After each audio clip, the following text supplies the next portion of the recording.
যদি সামর্থ্য থাকে মাঝে মাঝে উমরায় গেলে আপনার অর্থনৈতিক অবস্থাকে সচ্ছল করে দিবে কে? নতুন বিয়ে করেছো, হাজবেন্ড ওয়াইফ, আপনাদের হানিমুনটা মক্কায় করে আসেন, বরকত দিবে কে?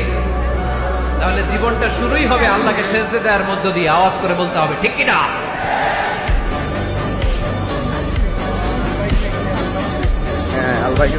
যদি সামর্থ্য থাকে মাঝে মাঝে উমরায় গেলে আপনার অর্থনৈতিক অবস্থাকে সচ্ছল করে দিবে কে? নতুন বিয়ে করেছো, হাজবেন্ড ওয়াইফ, আপনাদের হানিমুনটা মক্কায় করে আসেন, বরকত দিবে কে? তাহলে জীবনটা শুরুই হবে আল্লাহকে সেজদে দেওয়ার মধ্য দিয়ে। আওয়াজ করে বলতে হবে, ঠিক কিনা? পুরুষদের না পুরুষ হইলে সামর্থ্য থাকে মাঝে মাঝে উমরায় গেলে আপনার অর্থনৈতিক অবস্থাকে সচ্ছল করে দিবে কে? নতুন বিয়ে করেছো, হাজবেন্ড ওয়াইফ, আপনাদের হানিমুনটা মক্কায় করে আসেন, বরকত দিবে কে? তাহলে জীবনটা শুরুই হবে আল্লাহকে সেজদে দেওয়ার মধ্য দিয়ে। আওয়াজ করে বলতে হবে, ঠিক কিনা?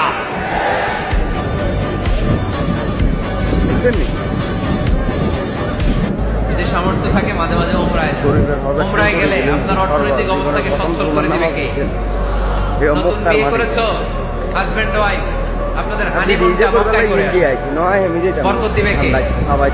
তাহলে জীবনটা শুরুই হবে আল্লাহকে সেজদে দেওয়ার মধ্য দিয়ে। আওয়াজ করে বলতে হবে, ঠিক কিনা?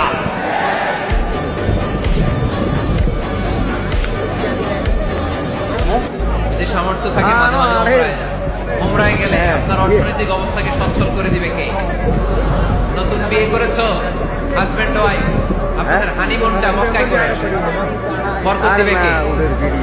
তাহলে জীবনটা শুরুই হবে আল্লাহকে সেজদে দেওয়ার মধ্য দিয়ে। আওয়াজ করে বলতে হবে, ঠিক কিনা?